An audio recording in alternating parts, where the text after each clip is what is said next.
First, take a pizza base and spread butter all over it.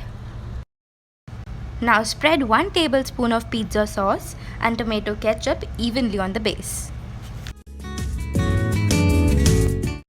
Sprinkle chopped onion and boiled corn for the toppings of the pizza.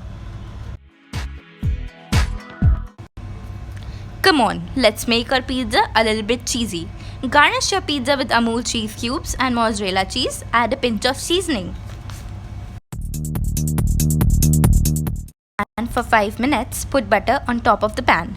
Now heat your pizza on low flame for 7 minutes, but don't forget to cover it with a glass lid. Dum Dums, our pizza is ready to be served. Try it at your home and share your views with me. This brings us to the end of the video.